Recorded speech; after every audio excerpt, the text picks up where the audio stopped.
Me gustaría empezar con una pregunta porque de verdad creo que va a ser de edificación para la persona que lo preguntó, ¿vale? Es una mujer, una señora, una joven, seguramente, que es la siguiente.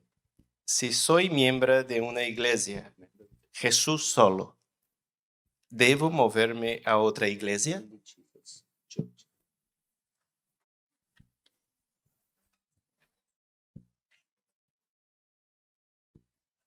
Bueno, la respuesta es sí, inmediatamente.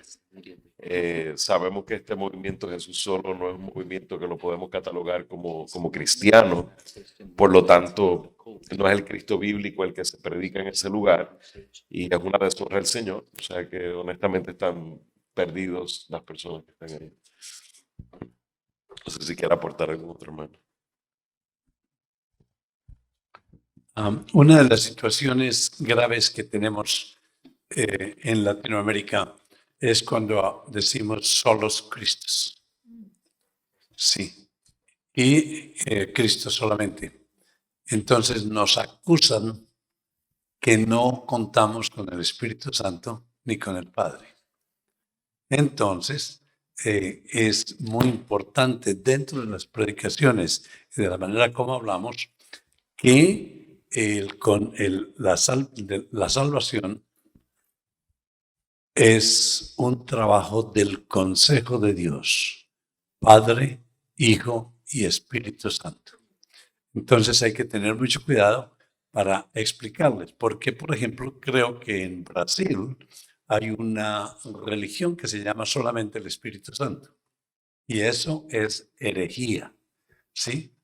Porque rechazan a Jesús, rechazan al Padre. Pero cuando decimos solos Cristos, es muy importante explicar que estamos hablando que Cristo dijo él mismo, yo soy el camino, la verdad y la vida, nadie va al Padre sino por mí.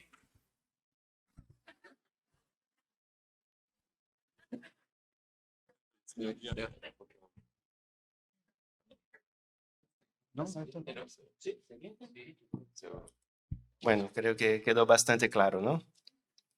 Bueno, vamos con la siguiente pregunta, que es esta. Si soy creyente y el Espíritu Santo mora en mí, ¿por qué hay pecados que aún no puedo vencer?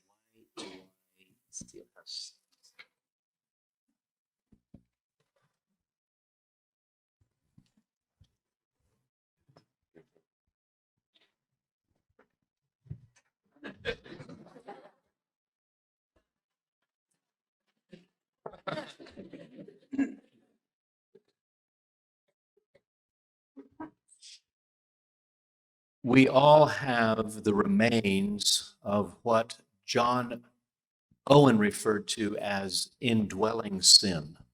Todos todavía tenemos los restos de lo que John Owen llamaba el pecado interno, el pecado interior. Our salvation is a salvation, our regeneration is that we have become a new person. La regeneración consiste en que ahora somos nuevas criaturas, nuevas personas, But the scripture also teaches us that there is a process of sanctification. pero la escritura también nos enseña de que hay un proceso de santificación.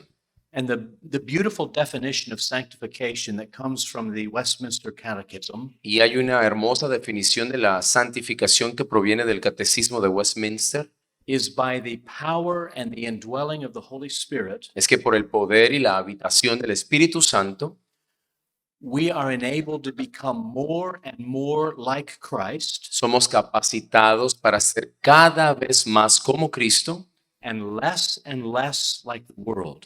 y cada vez menos como el mundo. The glorious promise of Romans chapter 8 La gloriosa promesa de Romanos capítulo 8 is if by the Holy Spirit you put to death sin, es que si ustedes por el Espíritu Santo hacen morir el pecado, you will live. vivirán. Our sanctification, I believe our sanctification is a process preparing us for glory in heaven. Yo creo que la santificación es un proceso que nos prepara para la gloria celestial. And at the same time, causes us and requires us to depend always on God for every part of our life. Y al mismo tiempo ese proceso nos causa y nos exige depender de Dios en toda nuestra vida. I would also, if we were completely free from sin at the moment of regeneration, Por otro lado, si fuéramos completamente libres del pecado en el momento de la regeneración, we would have no place in this world. We would need to be translated immediately into heaven. no tendríamos lugar en este mundo, deberíamos ser trasladados inmediatamente al cielo. And then who would tell the story of Jesus to the rest of the world? ¿Y quién entonces le contaría la historia de Jesús al resto del mundo? Al mismo tiempo, al escuchar la pregunta, percibo la frustración de un creyente que desea ser cada vez más santo. Y esa es una frustración que todos vamos a sentir. Mientras más crecemos, mientras más conocemos al Señor, Dios nos va a dar más luz para ver nuestros pecados. 1, 2. Mientras más crecemos, Dios nos va a dar más luz para ver nuestros pecados. Y podemos sentir esa frustración. Pero puede ser que tú estés creciendo en piedad. Y por tu deseo de ser semejante a Cristo, ahora percibes esa frustración de no ser todo lo santo que tú quisieras. Esa frustración la vamos a vivir hasta el día que entremos a la gloria. Y podemos recordar a Pablo cuando decía, ¿quién me librará de este cuerpo de muerte? Para nosotros llegar al cielo y ver el cumplimiento de la promesa de Apocalipsis, donde el pecado ya no será más, va a ser glorioso.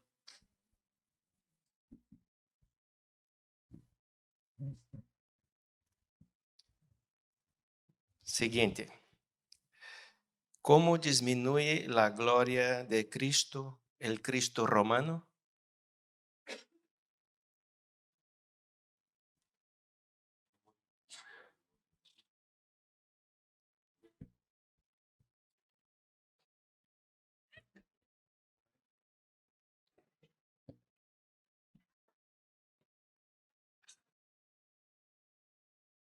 La gloria de Cristo no se la roba ningún hombre. Él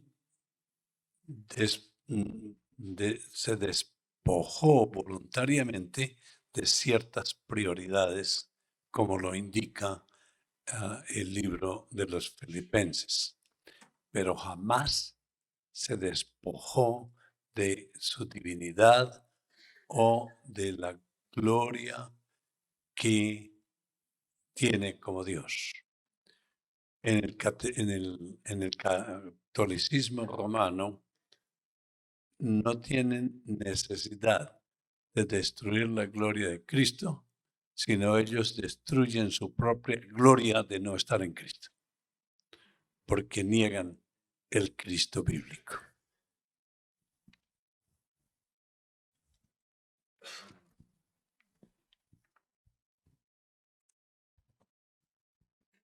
Creo que el tema del Cristo romano, ¿verdad? Si hablamos de la Iglesia Católica Romana, si no lo podemos llamar ya iglesia, como nos decía Noé, es el hecho, mis hermanos, de que nos muestra el efecto que hace cuando escondemos la palabra de Dios al pueblo de Dios. Por eso el meollo del asunto, el asunto vital, la reforma era sola escritura. Y vemos cómo de sola escritura se va desarrollando sola fide, sola gracia, solo Cristo, pero solo dio gloria, porque vemos que el centro era la escritura. Lo que se había perdido era el hecho y se había alejado el pueblo de la escritura. Una vez tú escondes la escritura del pueblo de Dios, automáticamente escondes a Cristo. Y eso es lo que describe el Cristo romano. El Cristo romano es un Cristo escondido detrás de tradiciones de hombre, detrás de María, la Virgen, detrás de los santos, detrás de todo eso. Y eso es exactamente lo que distingue al Cristo romano. Es un Cristo que entra a un cuarto y lo vas a ver escondido en algún lugar y básicamente eso pasaría a cualquier iglesia que aleje al pueblo de Dios de las Escrituras. Cristo muy prontamente será escondido.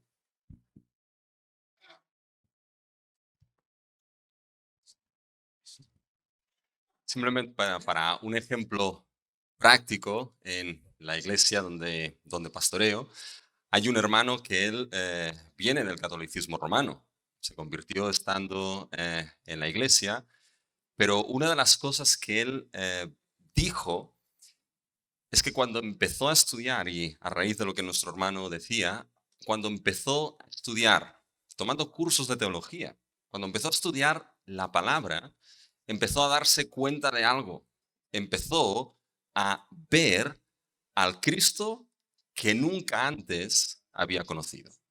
Ese Cristo que lo tenía escondido, como decía, entre santos, entre tradiciones, entre una gran cantidad de cosas.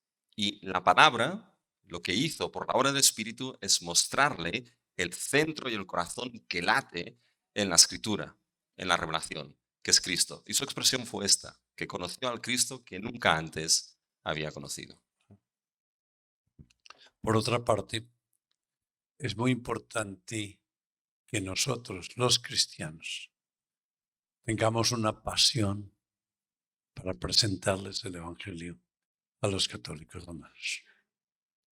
Es si nosotros tenemos miedo de hablarles, es una buena forma de odiar a nuestra familia y a nuestros amigos católicos romanos.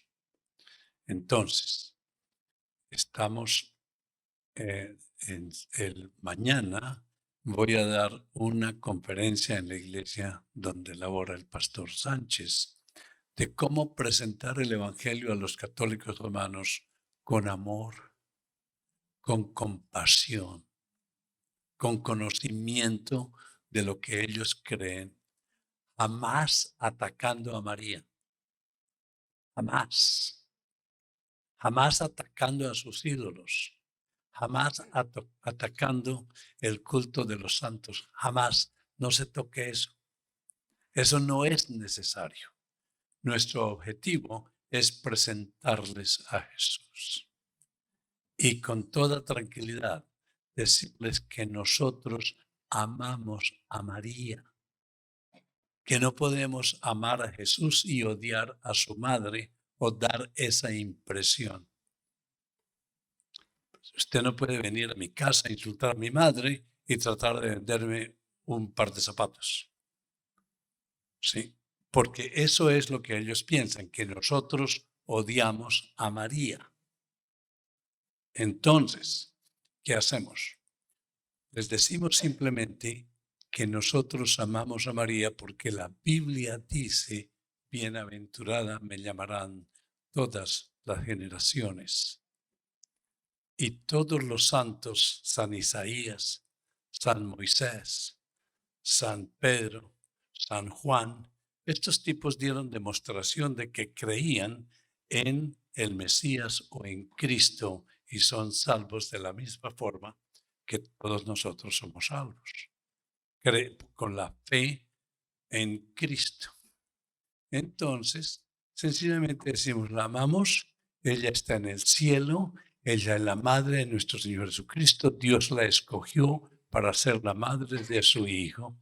Pero tengo que decirle algo, nosotros, nuestra bella María, la única diferencia entre ella y Cristo es que ella es humana solamente y Jesús es humano y divino.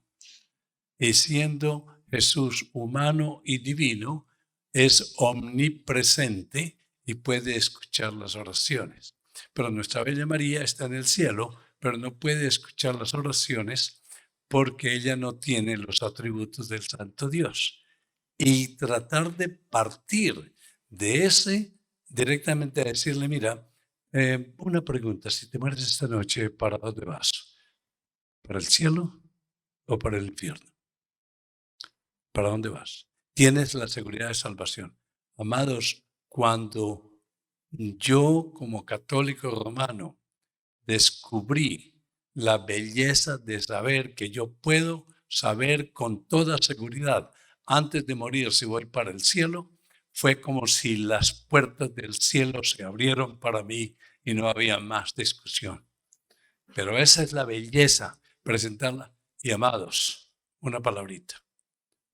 Los reformados tienen la tendencia a ser orgullosos. ¿No es verdad? Con mucha... Ok.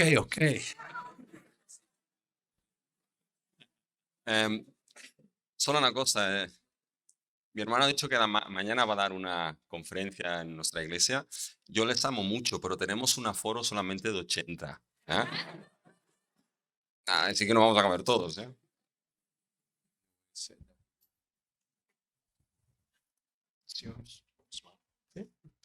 Bueno, seguimos adelante. Romanos 10:11 dice el siguiente: todo aquel que en él cree no será avergonzado. La pregunta es, ¿qué quiere decir no será avergonzado?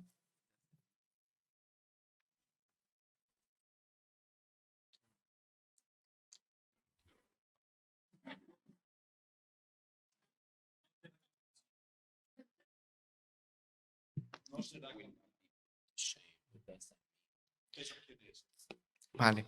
I love in the Psalms on 2 different occasions I find this phrase. ¿Hay otro micrófono? ¿No? ¿Hay otro micrófono? Está bien. Can you say that? Yes, I find in the Psalms 2 different places where it says, "Let me not be ashamed," or "No one who believes in you or no one who puts their trust in you will ever come to shame." En el libro de los Salmos encuentro en 2 ocasiones, nos vamos como a electrocutar aquí. Bueno. En 2 ocasiones el salmista dice que tú no dejarás que tu siervo sea avergonzado, o que nadie que llegue a ti será avergonzado, que se acerque a ti será avergonzado. I take this to mean that no one who trusts in God will ever be sorry that they have trusted in God. Yo creo que eso significa que nadie que ponga su confianza en Dios en algún momento lamentará haber puesto su confianza en él. No one who trusts in the promises of God will ever be sorry that they have trusted in God. Nadie quien haya puesto su confianza en las promesas de Dios jamás va a lamentar haber confiado en ellas. They will never be embarrassed that they put their trust in God. Nunca sentirán vergüenza de haber puesto su confianza en él.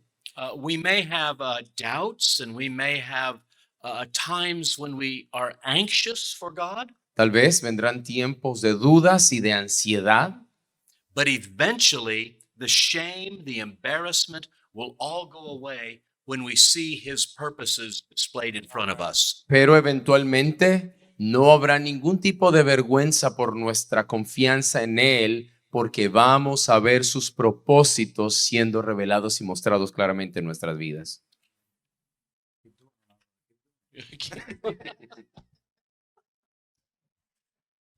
Creo que este punto es esencial, porque muchas veces también esa expresión de no ser avergonzado, muchas veces aparece en relación también con los enemigos. La situación que presenta aquel que cree en Dios, el cristiano, en relación a aquellos enemigos que quieren avergonzarlo y decirle que su fe, su creencia en Dios no vale para nada.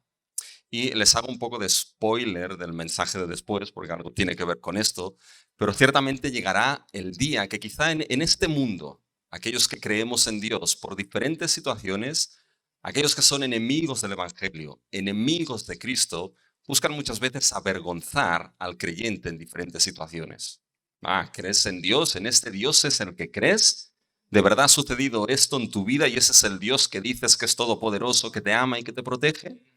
Pero va a llegar el día cuando nuestro Señor va a volver. Y en esa venida va a ser consumación de su reino y la vindicación de sus santos. De tal manera que en esa vindicación final, como se ha dicho, ahí Cristo vindicará a los suyos y ahí nos daremos cuenta de que nuestra fe es mucho más preciosa que el oro afinado.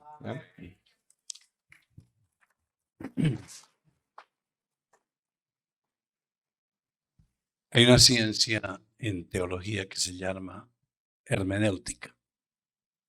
Y uno de los principios hermenéuticos es no sacar versículos separados del contexto. ¿Sí?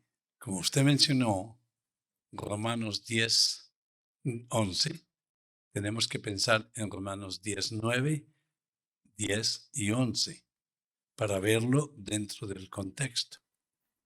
Y en Romanos dice que usted no puede creer por su cuenta, pero usted cree con el corazón cuando el Espíritu le toca el corazón frente al Evangelio. Y con el corazón se cree y con la boca se confiesa que Jesús es el Señor, y el que llega a ese punto jamás perderá su salvación, porque fue el Espíritu Santo que le regaló esa salvación y no usted se la inventó misma. Por eso es tan peligroso decirle a una persona que repita la oración de salvación, porque esa persona debe hacerlo, debe haber sido tocada primero por el Espíritu del Santo Dios en el corazón, porque con el corazón se cree y con la boca se confiesa. Si usted quiere salvar a alguien repitiendo una oración, usted puede salvar a loros.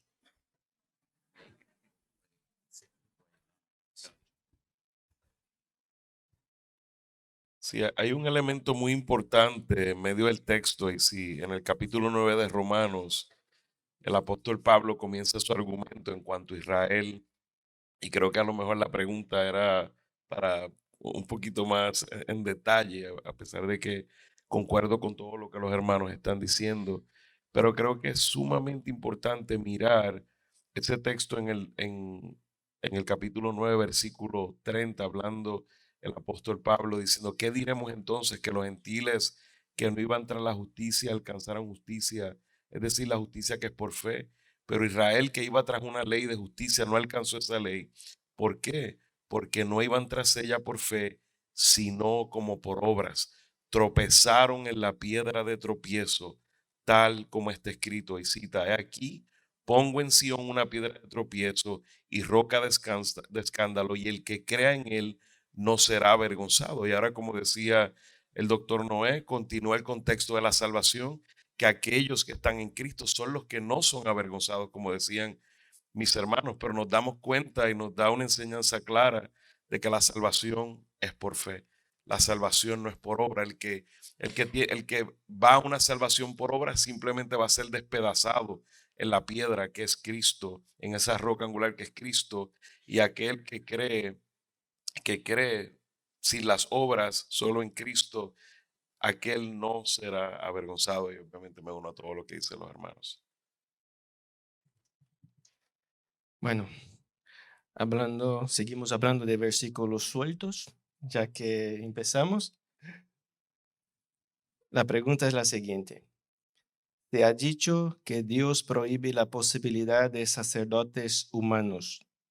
Explique qué significa 1 de Pedro 2:9, Apocalipsis 1:6 y Apocalipsis 5:10. Eso fue Noel que se Somebody said that there are no more priests. Ese es el primero. Nosotros todos somos sacerdotes reales, pero sacerdotes con letra minúscula. Sacerdotes reales. ¿Qué quiere decir? Que nosotros, Dios nos está utilizando para llevar el evangelio a todas partes. El que es cristiano, si no tiene ningún interés de presentar el evangelio a nadie, no tiene razón para vivir. Es la única razón que tenemos para vivir, es la proclamación del evangelio. Dios hubiera podido decir: ahí les pongo una nube, y creo que uno de los ponientes dijeron eso. Dios pudiera salvar directamente, pero Dios decidió usar nuestros pies, nuestra lengua, nuestro trabajo para llevar el Evangelio. Y hablando ahí mismo de Romanos 10, benditos, bellos son los pies de aquellos que presentan el Evangelio de Cristo. Así que en realidad somos sumos sacerdotes con la labor de expander el Evangelio. No somos sacerdotes, pero sacerdotes reales. Sí, pero hay que entender que está hablando de un sacerdote es un intercesor entre Dios y los hombres. Sí, son los, y ellos creen que los sacerdotes, los sumos sacerdotes, llevaban los pecados del pueblo y lo pasaban al lugar santísimo. Sí, ¿cómo se eliminó? Cuando Jesús dijo en la cruz, todo está terminado, ¿qué le pasó al velo del templo? Se rasgó y ya no pudo entrar más sacerdotes. Entonces el velo del templo es Jesús para que nosotros podamos entrar al lugar santísimo directamente bajo el velo y la protección de Jesús. Por otra parte, nosotros con la obligación de presentar el Evangelio, cuando le presentamos el Evangelio a alguien y la persona cree, esa persona, sus pecados le son perdonados, pero no por mí, sino que Dios usó mis pies, mi boca, mi lengua para presentar el Evangelio, y ese perdón no viene de mí, viene directamente de su fe en Cristo que Dios mismo le ha regalado. Entonces, en ese aspecto, somos sacerdotes del reino donde vivimos. En efecto, 2 Corintios 5, 17 en adelante, somos una nueva criatura, ¿sí? Y ahora somos embajadores de Dios, ¿sí? Donde Dios, escuche esto, Dios, en inglés se dice plead, as if God is pleading, como si Dios estuviera rogando a través de nosotros, arrepiéntate para que tus pecados sean perdonados. Somos, y si no somos capaces de ser esos sacerdotes reales que llevamos el reino a todas partes donde vayamos, no estamos haciendo nuestro trabajo. Ese es un aspecto de cómo nosotros somos instrumentos para que Dios perdone los pecados cuando presentamos el Evangelio y la persona ha tenido esa regeneración de que el hermano está hablando. Pastor. Corroborando a lo que nuestro hermano decía, es interesante que en Romanos 15, versículo 16, Pablo habla, dice, para ser ministro de Cristo Jesús a los gentiles, ministrando a manera de sacerdote el evangelio de Dios. O sea, Pablo se veía como ese sacerdocio que llevaba a cabo para compartir el evangelio a los gentiles. Era un intermediario en ese aspecto. Y por otro lado, el primero de Pedro 2:5 dice que nosotros tenemos un sacerdocio santo para ofrecer sacrificios espirituales. O sea, el punto es, ya no necesitamos que alguien nos haga esos sacrificios en nuestro nombre. Nosotros mismos podemos ofrecer a Dios, ir directamente a Dios y ofrecer esos sacrificios espirituales. Romanos 12:1 habla de cómo por las misericordias de Dios nosotros debemos ofrecer nuestros cuerpos en sacrificio vivo. Dios lo acepta. En aquel momento del antiguo pacto era un atrevimiento hacer un sacrificio que sin yo tener la autoridad para eso. Pero en el nuevo pacto, todos tenemos la bendición de ser sacerdotes en ese sentido. De manera que si no ofrecemos sacrificios a Dios, es nuestra falta de no aprovechar ese privilegio. Amén. Bueno, según Hebreos capítulo 12, versículo 2, Cristo es el autor y consumador de la fe. con que Abraham es el padre de la fe. ¿En qué se difiere estos pasajes? ¿Cómo qué diferencia hay?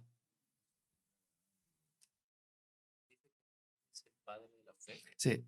¿En qué se difiere Hebreos 12:2, que dice que Cristo es el autor y consumador de la fe, con que Abraham es el padre de la fe en Gálatas 3:7?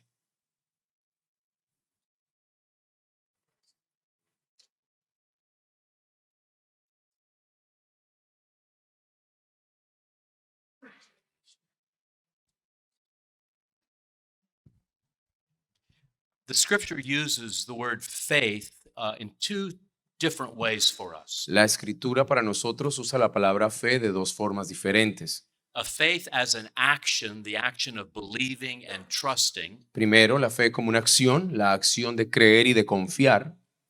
So Abraham is the father of our faith in the sense that he was the one who believed God and it was counted to him as righteousness. Así que Abraham, en un sentido, es el padre de nuestra fe porque él actuó, fue él quien creyó en Dios y su fe le fue contada por justicia.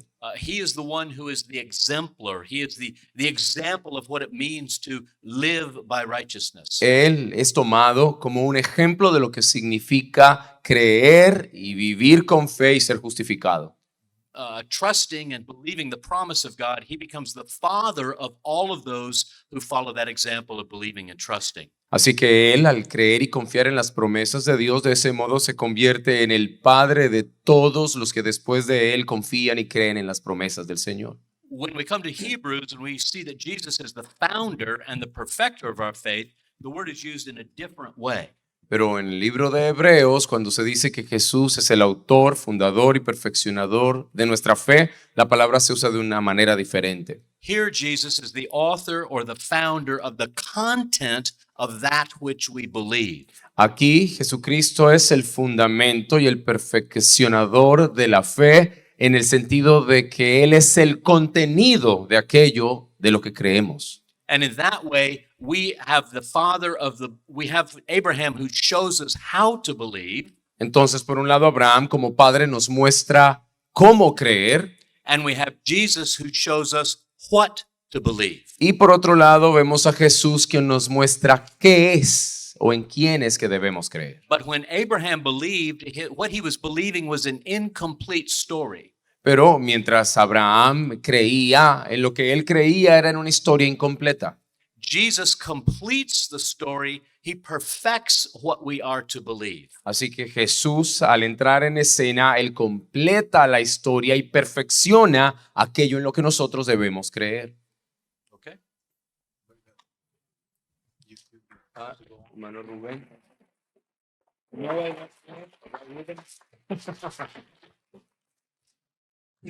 Amén. Claro. No hay pero. No, pero estaba pensando, bueno, estaba escuchando lo que estaba diciendo de que Jesús es aquel que, bueno, que la fe básicamente y no solamente de Abraham, sino cuando cogemos el capítulo anterior de Hebreos 12, que es Hebreos 11, mis matemáticas son fantásticas, ¿ya? Antes del 12 al 11, ¿ya? Pero básicamente es el capítulo que se ha llamado los héroes de la fe, ¿ya? Y ahí encontramos desde Abel, encontramos a Noé, encontramos a Abraham, encontramos a todos estos que creyeron en las promesas que Dios había dado.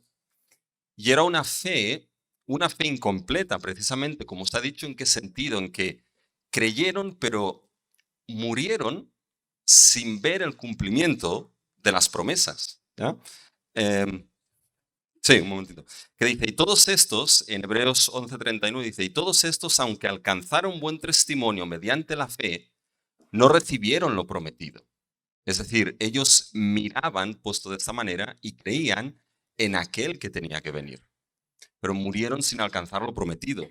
Nos dice, proveyendo Dios alguna cosa mejor para nosotros, para que no fuesen ellos perfeccionados aparte de nosotros.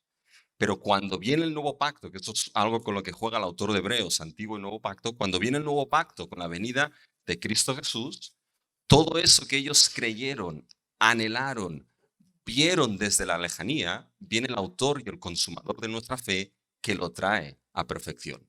Y nosotros vemos a aquel que es el cumplimiento de lo que aquellos creyeron y anhelaron en el pasado. Y ellos y nosotros, en Cristo Jesús, nuestra fe es perfeccionada. Búscame, por favor, Romanos 3:21 en adelante. En Romanos 3:21 dice que ahora la justificación es por fe solamente. Pero ahora, aparte de la ley, se ha manifestado la justicia de Dios, testificada por la ley y por los profetas. La justicia de Dios por medio de la fe en Jesucristo para todos los que creen en Él, porque no hay diferencia, por cuanto todos pecaron y quedaron destituidos de la gracia de Dios. Pero luego, no voy a leerles todo esto, pero dice, y el pastor tal vez me va a ayudar a encontrarlo, que pasó por alto los pecados pasados. Sí, dice, a quien Dios puso como propiciación por medio de la fe en su sangre para manifestar su justicia, a causa de haber pasado por alto en su paciencia los pecados pasados. Eso no quiere decir que Dios los pasó por alto, sino que la fe que estos santos del Antiguo Testamento tenían en el Mesías, Dios los pasó por alto hasta que cargó esos pecados sobre la cruz en el día de la redención. Y cargó los pecados de los que creyeron en Jesús sobre Jesús. Y a ellos les dio justicia. Y a todos los que creemos en Cristo como único y suficiente medio de salvación, nuestros pecados no son pasados por altos, sino hay que pagarlo. El que la hace, la paga. ¿Sí? Pero en nuestro caso, nosotros lo hicimos y Cristo pagó. ¿Sí? Y el que no cree en Cristo tiene que pagarlo por su propia cuenta. O sea que ahí está lo que el creador de nuestra fe y como decía el hermano, el que realmente completó nuestra fe. ¿Sí? En el proceso de expiación y de imputación y también, obviamente, en la regeneración.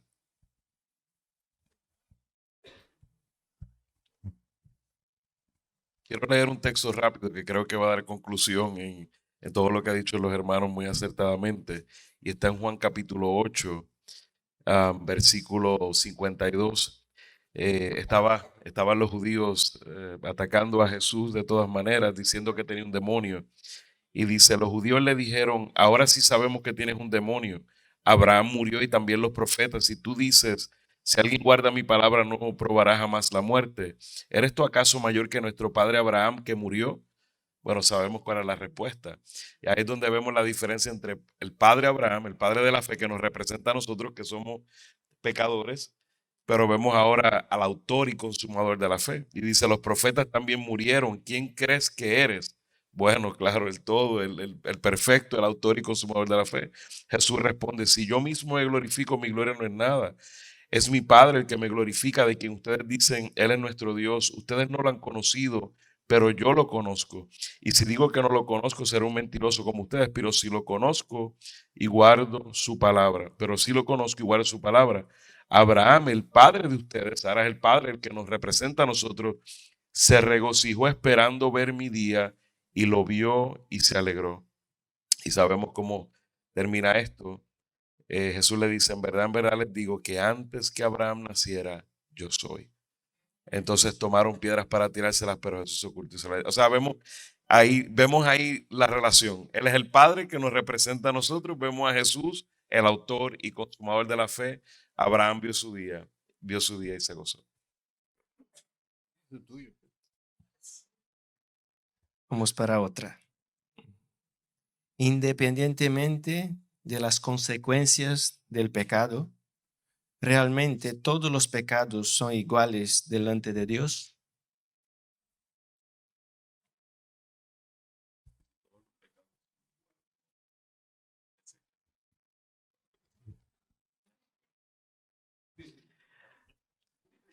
He's helping me. Él me está ayudando.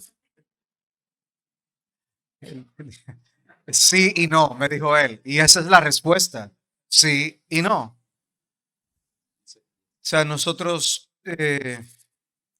sabemos que un pecado nos condenaría eternamente en el infierno, porque ya es una ofensa contra el Dios Santo. En ese sentido, todo pecado es condenatorio y vemos cómo la condenación es horrenda independientemente de cuántos pecados hayamos cometido. Es horrenda para nosotros como pecadores y punto. Ahora, eso no elimina el hecho, la realidad, de que por un lado hay pecados que acarrean mayores condenaciones o grados de condenación. El mismo Jesús habló de que aquel que conociendo la voluntad de su Señor no se preparó ni hizo como se le dijo, recibirá más azotes. O sea, hay pecados que Cristo dice y tiene implicaciones en sus consecuencias. Y de la misma manera, así como ocurre con grados de condenación por causa de pecados, también en la vida nosotros vemos diferentes consecuencias por los pecados que podemos cometer.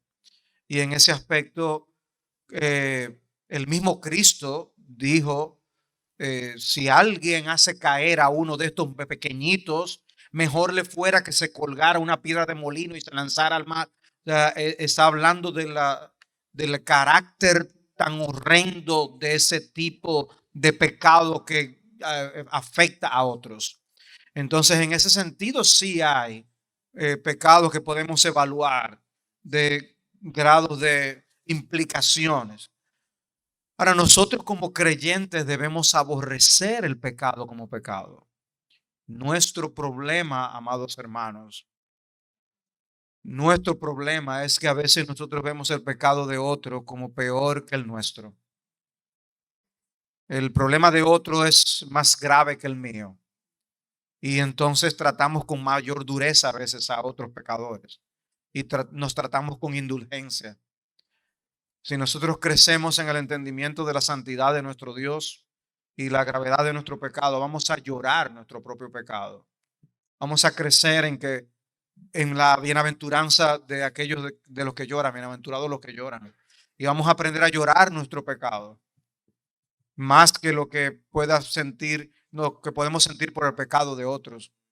Y debemos llorar los pecados de otros, pero mi punto es, cuidado con verlo porque sea de otro más grave que el tuyo, porque eso no está bien. O sea que sí podemos hacer esa distinción, sí y no, pero tomando en cuenta esas distinciones, porque para Dios, Él es muy limpio de ojos para ver el mal, ver cualquier mal.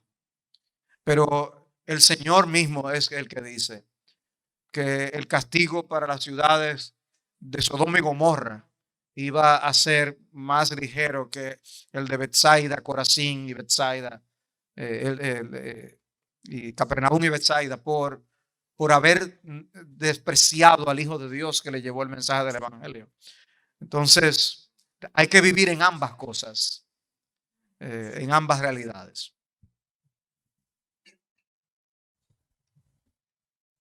Solo para añadir, tengamos cuidado también, obviamente, no corrigiendo a nadie, no corrigiendo. Tengamos cuidado también con los pecados sutiles, que a veces se ven menos dañinos con menos consecuencias, pero a largo plazo traen consecuencias muy graves, corazones muy endurecidos en el pecado. O sea que cuando miremos el pecado, como nos exhortaba el hermano, miremos el pecado como grave, todo tipo de pecado, porque puede haber este pecado sutil que nos permitimos, el chisme, la vanidad, diferentes cosas que al final nos van a traer consecuencias gravísimas a largo plazo. Lo que dice Santiago 3, de cómo Santiago 3 dice que nuestros pecados de la lengua, dice, son alimentados por el mismo infierno. Pero a veces toleramos los pecados de la lengua, como de no es tan grave, porque yo solamente se lo dije, yo no le golpeé, pero no deja de ser un pecado.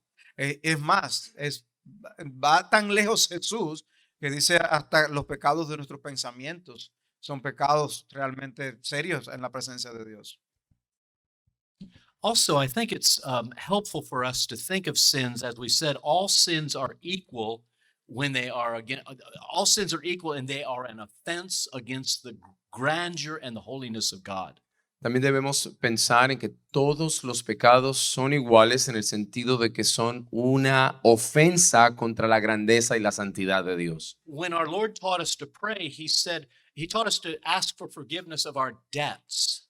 Cuando el Señor nos enseñó a orar, nos enseñó a pedir perdón por nuestras deudas. We owe God complete honor and glory and obedience. Nosotros le debemos a Dios todo el honor, la obediencia y la honra. So every sin that we commit steals, it robs from God that which is his alone to receive. De modo que cada vez que pecamos, estamos robándole a Dios aquello que Él merece recibir.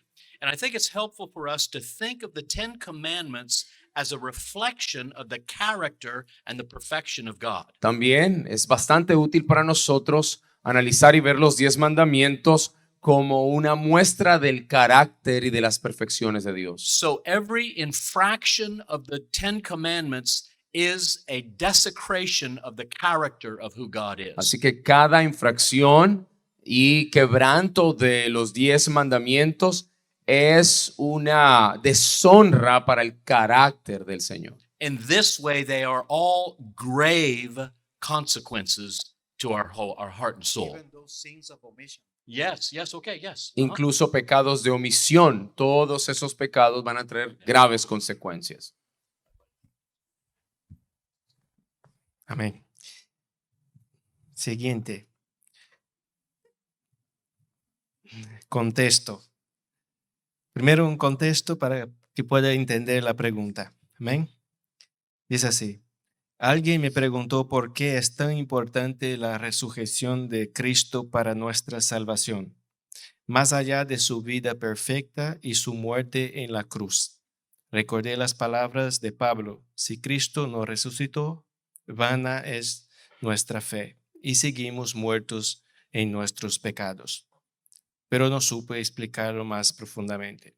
La pregunta es, ¿podría explicarnos más profundamente la importancia de la resurrección de Cristo en su obra redentora y por qué era indispensable para nuestra salvación?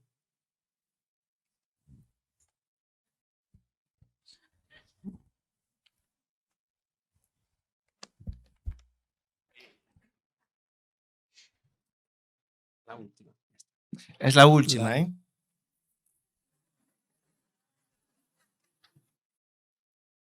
La gran diferencia entre el cristianismo y todas las otras religiones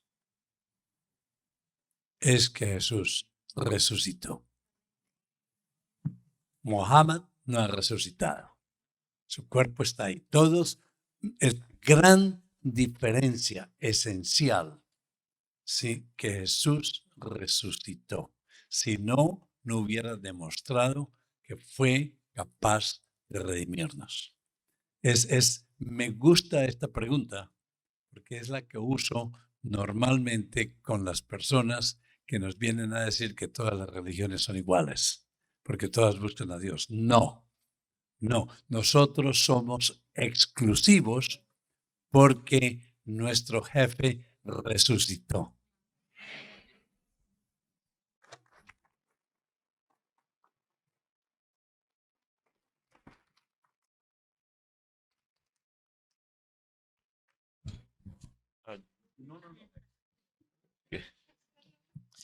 Creo que el primer sermón de Pedro, y vemos el libro de los Hechos y nos da una idea clara de cuál es el mensaje del Evangelio. Y este mensaje del Evangelio no puede excluir la resurrección. Los apóstoles nos dan un claro ejemplo. Vemos este primer sermón del apóstol Pedro utilizando la profecía que se había hecho. Vemos en el capítulo 2, versículo 23, dice, pero este fue entregado por el plan predeterminado y el previo conocimiento de Dios. Ustedes lo clavaron en una cruz por manos de los impíos y lo mataron, pero Dios lo resucitó. Sin esa frase el evangelio no está completo. Dice, poniendo fin a la agonía de la muerte, puesto que no era posible que él quedara bajo el dominio de ella. Este tendría que vencer la muerte. Sin resurrección no hay victoria sobre la muerte. Por eso vamos a 1 Corintios 15 y nos dice claramente, oh muerte, ¿dónde está tu aguijón? ¿Dónde está? Ahora Jesús ha vencido a la resurrección. Es la muestra, la prueba de que venció la muerte. Y vemos como dice, porque David dice de él, veía siempre al Señor en mi presencia, pues está a mi diestra para que yo no sea sacudido, por lo cual mi corazón se alegró y mi lengua se regocijó, y hasta mi carne descansará en esperanza, pues tú no abandonarás mi alma en el Hades. Esta es la promesa. Ni permitirás que tu santo vea corrupción. Me has hecho conocer los caminos de la vida, me llenarás de gozo con tu presencia. Y mira lo que dice el apóstol, dice, hermanos, del patriarca David les puedo decir con franqueza que murió y fue sepultado y su sepulcro está entre nosotros hasta el día de hoy, lo cual no era David, no era David el Mesías.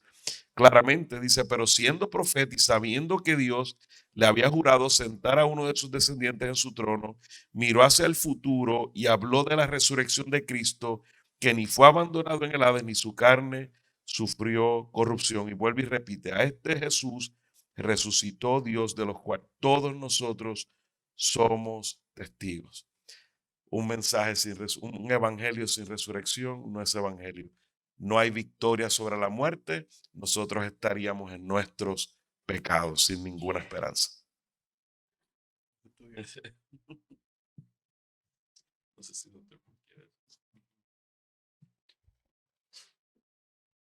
At the instruction of Dr. Acosta, I am to end the session. Bajo la instrucción del doctor Acosta, yo voy a terminar esta sesión. The wonder of the resurrection, the necessity of the resurrection is the word sin. La maravilla y la necesidad de la resurrección se encuentra en esa palabra pecado. God said to Adam and Eve, on the day that you eat, you will surely die. Dios le dijo a Adán y a Eva, el día que coman de este fruto ciertamente morirán. And every person has suffered death. Y desde entonces todas las personas sufren la muerte. It's a 1-for-1 ratio. La tasa, ¿no? Las estadísticas dicen que 10 de cada 10 personas mueren. 100% certainty. 100% de certeza. Because the wages of sin is death. Porque la paga del pecado es la muerte. And where was Christ's sin? ¿Y dónde estaba el pecado de Cristo? That earned him death. Que le causó la muerte. He took our sins. Fue porque él tomó nuestros pecados. But he had no sins of his own. Pero él no tenía pecados propios. So grave has no victory. De modo que la tumba no podía vencerlo. Death, the wages of sin, could not hold him. La paga del pecado no podía retenerlo en la tumba. And because of what the Hebrews says, the power of an indestructible life, y lo que dice el escritor de los Hebreos, el poder de una vida incorruptible, his perfection was proven by the resurrection. Allí su perfección fue probada por la resurrección. And we will be resurrected as well. Y nosotros del mismo modo seremos resucitados. On the basis of his perfection. En la base y en el fundamento de su perfección. And welcomed into heaven forever. Y seremos bienvenidos en el cielo para siempre. Amén. Amén.